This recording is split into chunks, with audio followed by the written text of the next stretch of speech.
अपने देश में जो अनेक प्रश्न हैं, उसमें सबसे बड़ा प्रश्न है कि यहाँ पर औरतों को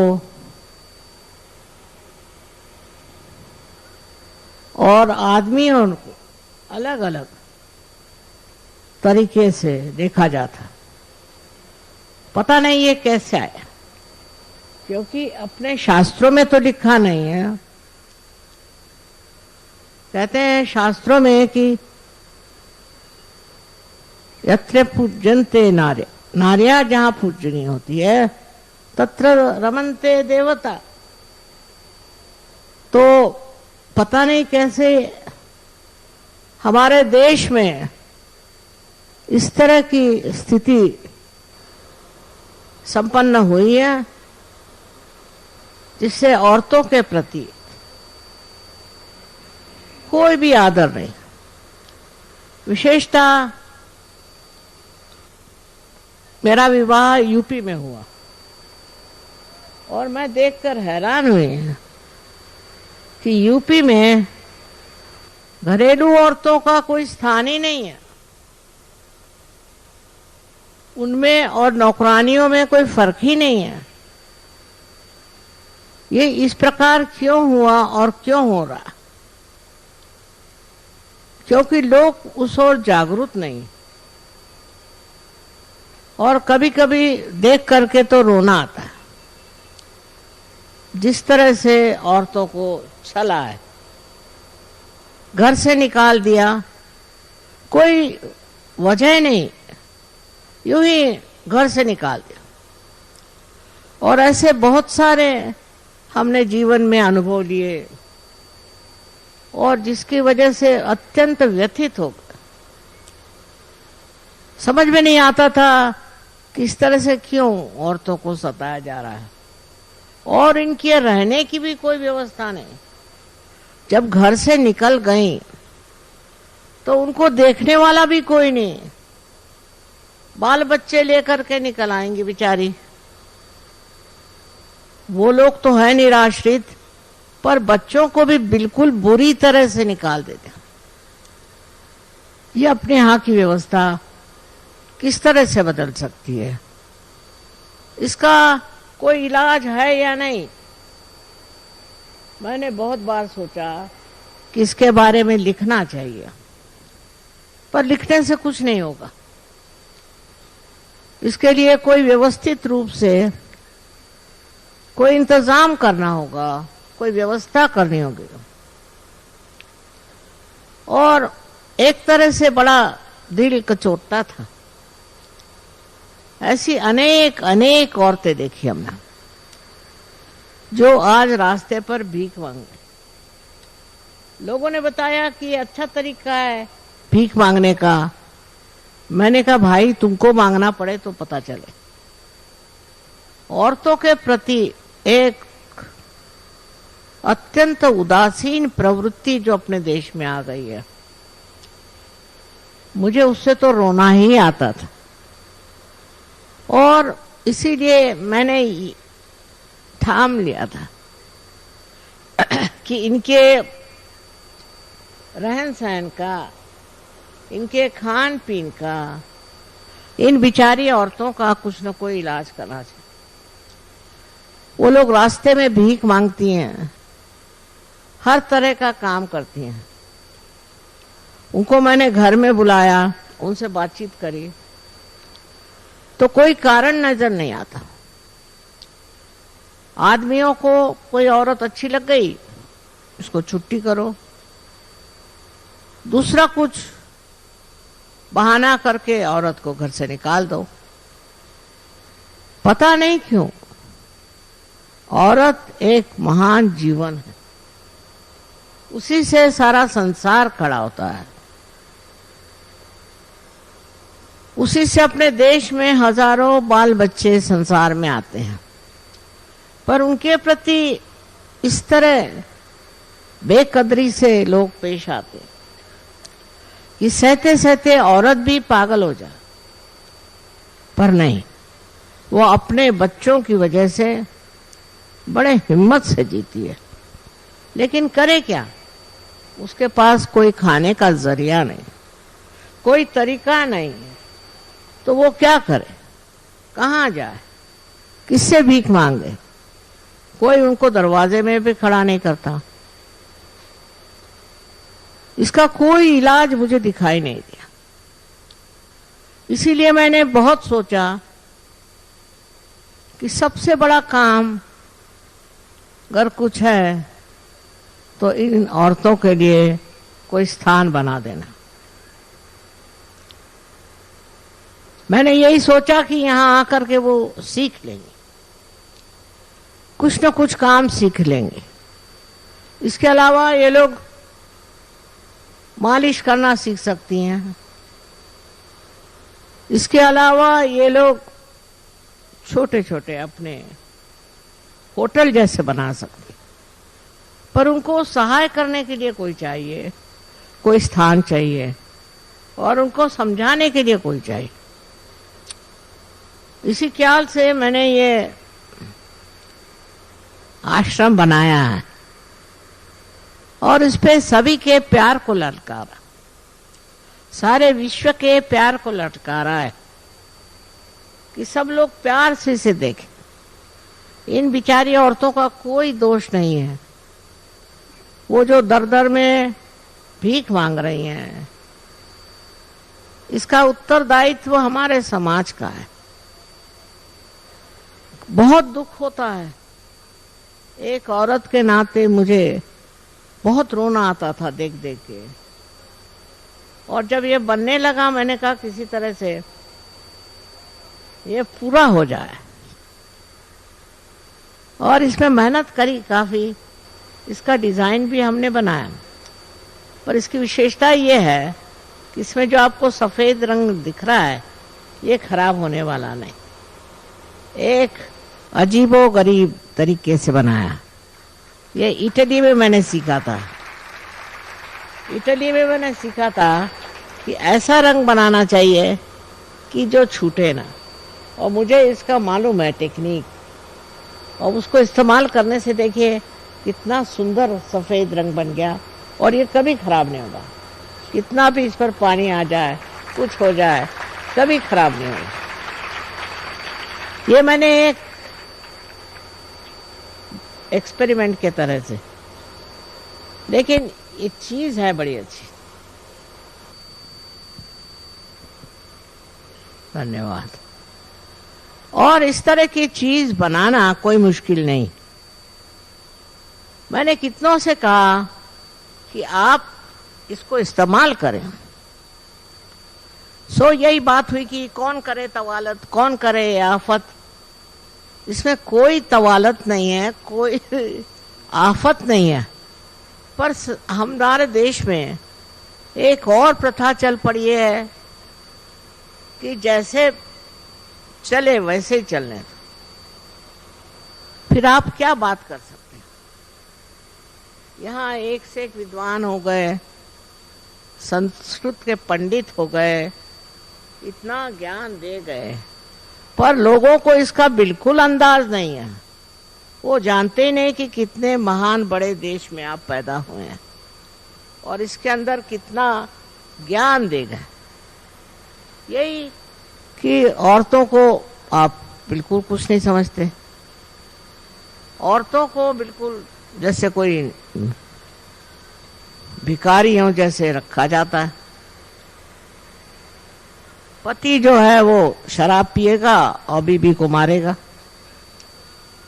और मारेगा नहीं तो भी उसको कुछ सहूलियत नहीं है, कोई सुविधा नहीं बेचारी को। वो किसी तरह से भी रह ले।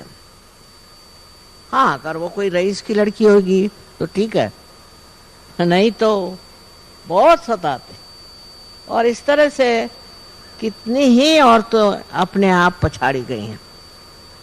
उसमें से कुछ तो घर से निकल खड़ी हो गई और भीख मांग रही, और कुछ ऐसी भी हैं जो घर में ही सड़ गल रही है, घर में ही रोते रहती और किसी तरह से अपना जीवन काट रहे हैं।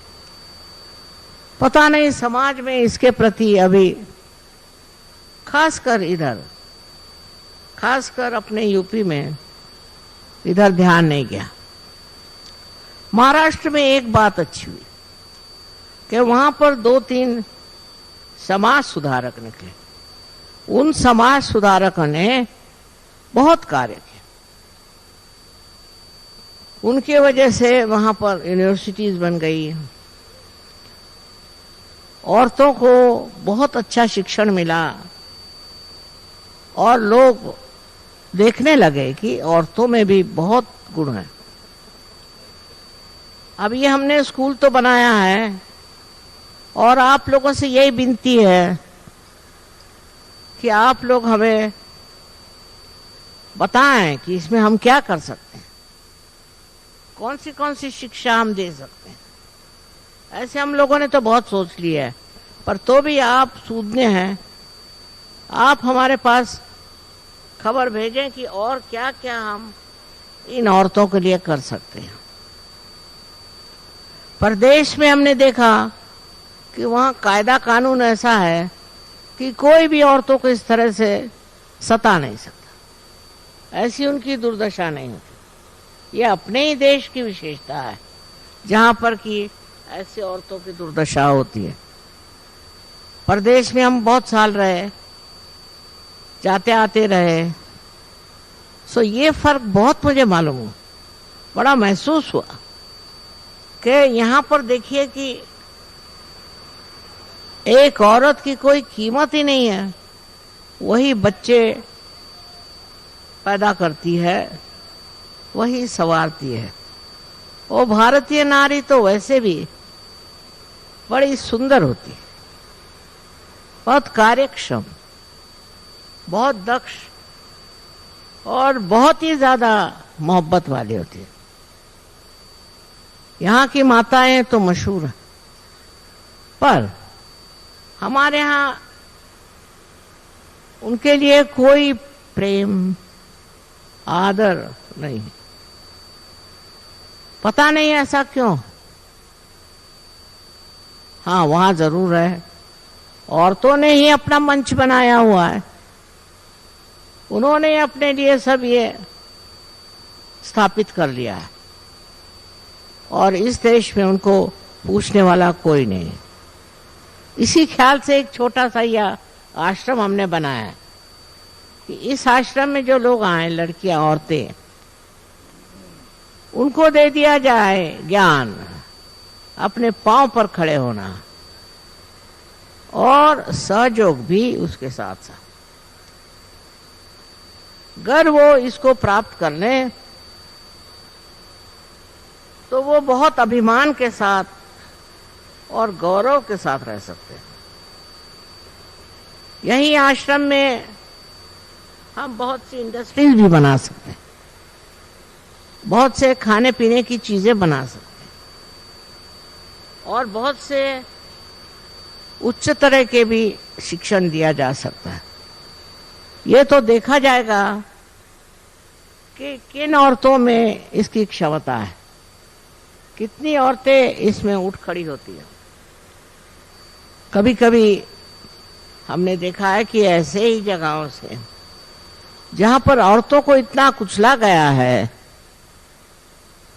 बड़े बड़े स्थानों में औरतें उठ खड़ी हुई हैं, पर हमको उन्हें मदद करनी हो, उनको देखना हो, क्योंकि जो हो रहा है वो अपने समाज के लिए बहुत हानिकारक है और बड़ी दुष्टता की निशानी है।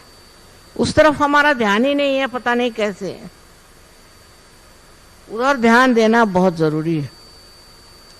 और जो ये औरतों के तरफ हमारा कहना चाहिए कि उनके लिए जो हमारे दिल में, हृदय में जो श्रद्धा होनी चाहिए वो नहीं, बिल्कुल नहीं। और हम बुरी तरह से उनको सताते भी हैं, पीटते भी हैं, बात बात में मारते भी हैं। ऐसे ऐसे मेरे पास कहानियां हैं कि मैं उनको अभी अगर सुनाऊं तो आप सब रो पड़िएगा। मैं बहुत रो चुकी। अब चाहती हूं कि कुछ न कुछ मार्ग ढूंढा जाए और उसलिए एक छोटा सा ये प्रयास किया है। इसको बढ़ा भी सकते हैं बाद में, और फिर यहां से जो औरतें ठीक हो करके जाएंगी, जो यहां से कहना चाहिए कि परिपक्व होके जाएंगे, वो कुछ न कुछ अपने जिंदगी में करेंगे। इतना ही नहीं, वो अपने को संभाल सकती हैं, अपने बच्चों को भी संभाल सकती हैं और बाइज्जत अपनी जिंदगी निभा सकती हैं। ये बहुत जरूरी है। उनको कितना भी आप शिक्षण दीजिए, कुछ दीजिए, घर में उनकी अगर इज्जत होती नहीं तो वो क्या करेगी बेचारी। उनकी पढ़ाई लिखाई की इज्जत अगर नहीं होती तो वो क्या करेगी। इसलिए कोशिश यही करनी है कि इनको इस लायक बना दिया जाए, इन औरतों में यह आ जाए हुनर कि वो स्वाभिमान के साथ अपनी जिंदगी काट सके। वो भी इंसान है, वो कोई जानवर तो नहीं है, वो भी इंसान है, और इंसान की पदवी उनको देना ये नितांत आवश्यक बात है। अगर हम ये बात नहीं समझेंगे, पहले तो अपने घर द्वार से शुरू करें, वहीं से देखिए कि कैसे क्या चल रहा है। हमने तो बहुत बहुत नजदीकी तरीके से देखा है, और सिवाय रोने के और कोई मार्ग नहीं था। मैं जान करके हिंदी में बोल रही हूँ, क्योंकि परदेशी लोग हैं, इनके सामने अपने देश की औरतों की निंदा कैसे करें।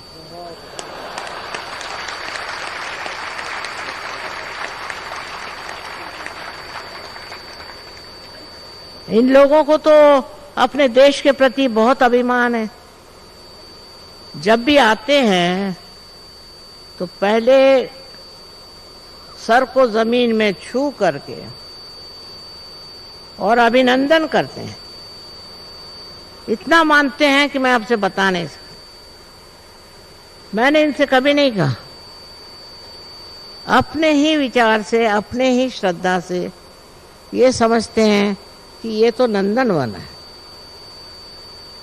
और उनको अभी तक यहाँ की दुर्दशा का पता नहीं है।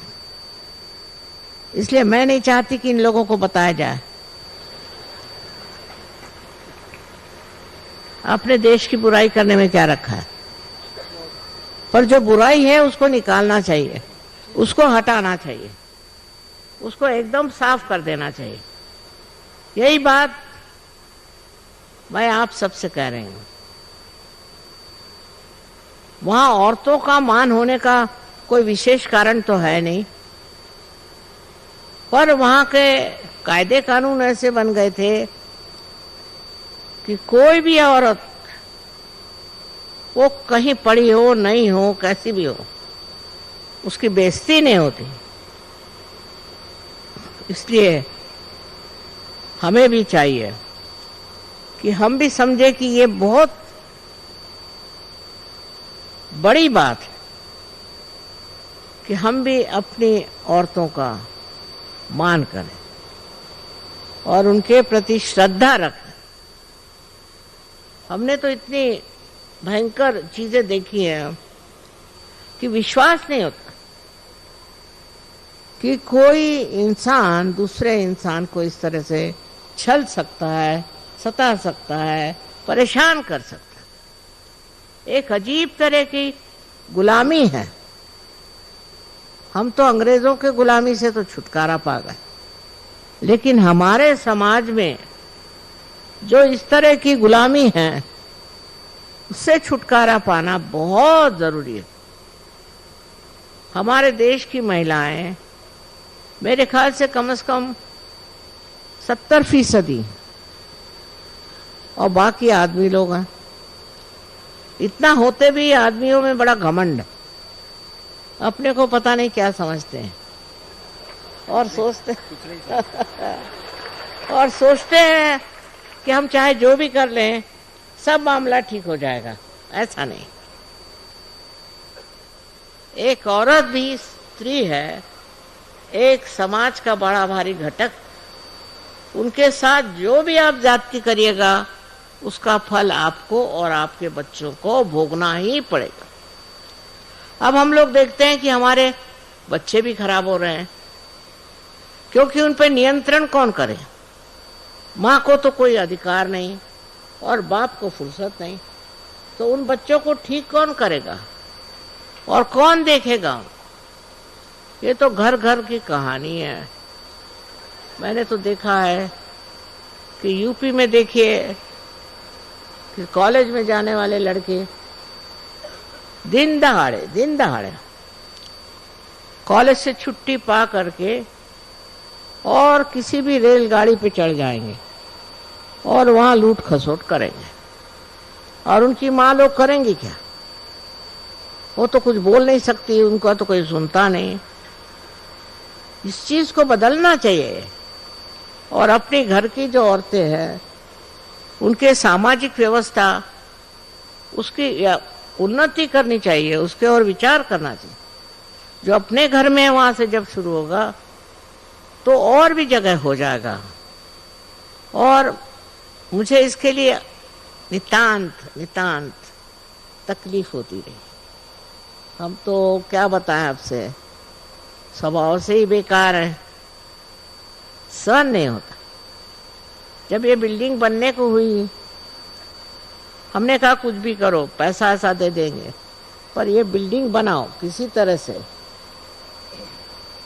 और जब ये बिल्डिंग बन गई तो मुझे बड़ी खुशी हुई। कम से कम एक चीज ऐसी बनी है, ऐसी एक चीज बन गई कि जिससे औरतों की तरफ ध्यान आकर्षित होगा और लोग उनको कुछ तो उनको मोहब्बत से इज्जत से रखेंगे। ये दुर्दशा मुझे नई तरीके से क्या बताना है, जो है सो है। पर आप लोग अपने वैयक्तिक जीवन में देखें कि आपके यहाँ औरतों का क्या हाल है, आपकी माँ बहन उनका क्या हाल है, और उसके बाद समाज की ओर दृष्टि करें। ये ठीक हो जाने से आपका देश बहुत उन्नति पे पहुंच जाएगा, बहुत ऊंचा उठ जाएगा। जहां पर औरत निर्देश करती है और संभालती है, वहां बड़े महान लोग हो गए। पर यहां जिस तरह से घटित हो रहा है, इस छोटे से प्रयास से आशा है, मुझे आशा है कि कुछ तो हालात ठीक होंगे। और इतने दिन से मैं जिस चीज के लिए रोती रही और परेशान थी,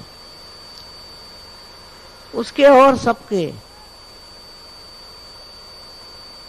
सबका ध्यान जाए और सब लोग उस ओर देखें। सहयोग से आप आत्मा को प्राप्त होते हैं, ठीक है, आत्मा को जानते हैं, पर सबके तरफ आपकी जो दृष्टि है उसमें करुणा होनी चाहिए। आत्मा को प्राप्त करके आपके अंदर करुणा नहीं हुई तो क्या फायदा है? करुणा होनी चाहिए। और उस करुणा में आप देखिए चारों तरफ, आप देखकर परेशान हो जाए कि ये माएँ और बहनें किस दुष्ट चक्र में फंस गई हैं। इसके लिए आपसे विनती है मुझे कि आप आस पास आंख घुमा कर देखिए, घर बाहर देखिए और औरतों की जो स्थिति बनाई हुई है उसे व्यवस्थित करने का प्रयत्न करें। हमने तो एक छोटा सा प्रयास किया है, पर आप लोग बहुत कुछ कर सकते हैं। और इसीलिए मैं आप सबसे विनती करती हूँ कि जैसा आप मुझे प्यार करते हैं ऐसे ही अपने माँ को और अपने बहनों को प्यार करें। अनंत आशीर्वाद है।